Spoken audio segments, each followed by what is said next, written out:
എല്ലാവർക്കും നമസ്കാരം. +1 എക്കണോമിക്സിലേക്ക് ഏവർക്കും സ്വാഗതം. നമ്മളിപ്പോൾ ഡിസ്കസ് ചെയ്ത് കഴിഞ്ഞത് കോറിലേഷൻ എന്ന് പറയുന്ന മനോഹരമായിട്ടുള്ള ഒരു ചാപ്റ്ററാണ് കഴിഞ്ഞു പോയത്. ഇനി ഡിസ്കസ് ചെയ്യാനുള്ളത് ഇൻഡെക്സ് നമ്പർ എന്ന് പറയുന്ന ഒരു ചാപ്റ്ററാണ്. അതിലേറ്റവും പ്രധാനപ്പെട്ട ഒരു വിഷയമാണ് ഇന്ന് ബോർഡും എഴുതിയിട്ടുള്ളത്, സിമ്പിൾ അഗ്രിഗേറ്റീവ് പ്രൈസ് ഇൻഡെക്സ്. അതെങ്ങനെയാണ് കാണുക? അതിൻ്റെ ഇക്വേഷൻ എഴുതിയിട്ടുണ്ട്. P01 = sigma P1 / sigma P0 × 100. അപ്പോൾ എന്താണ് സിഗ്മ P1? സിഗ്മ P1ൻ്റെ കൂടെ സിഗ്മ വന്നു കഴിഞ്ഞാൽ P1ൻ്റെ ടോട്ടൽ. അപ്പോൾ P1 എന്ന് പറഞ്ഞാൽ എന്താണ്? P0 എന്ന് പറഞ്ഞാൽ എന്താണ്? P1 എന്ന് പറഞ്ഞാൽ കറൻറ്റ് ഇയർ എന്നാണ്, കറൻറ്റ് ഇയറിലെ പ്രൈസ്.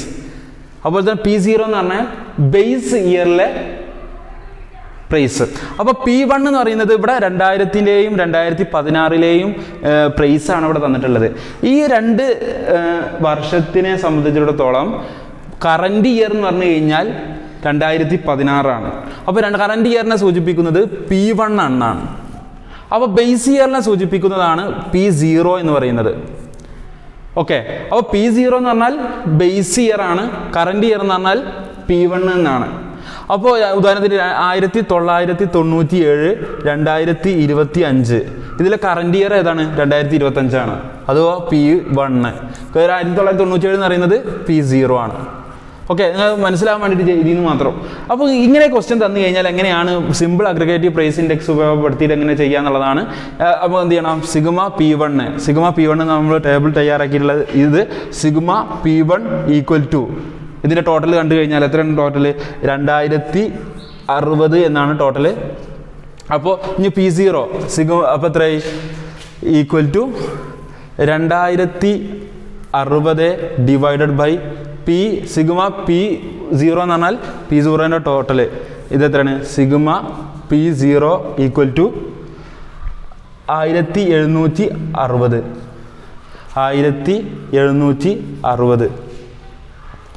100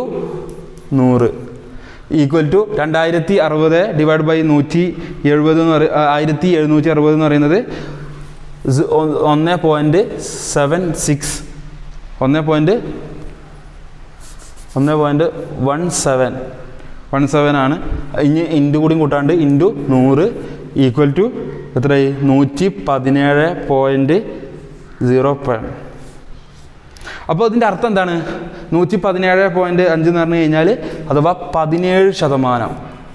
അപ്പോൾ 117 കിട്ടിക്കഴിഞ്ഞാൽ 100 കുറച്ച് കഴിഞ്ഞാൽ കിട്ടുന്നതാണ് 17% മാറ്റം വന്നിട്ടുണ്ട്. എന്തിൽ നിന്ന്? 2000-ൽ നിന്ന് 2016-ലേക്ക് മാറ്റം വന്നപ്പോൾ 17% വിലയിൽ വർധനവ് സംഭവിച്ചിട്ടുണ്ട് എന്നുള്ളതാണ് ഇതിൻ്റെ അർത്ഥം. ഇങ്ങനെയാണ് സിമ്പിൾ അഗ്രിഗേറ്റീവ് പ്രൈസ് ഇൻഡെക്സ് ഉപയോഗപ്പെടുത്തിയിട്ട് ചെയ്യുന്നത്. ഓക്കെ.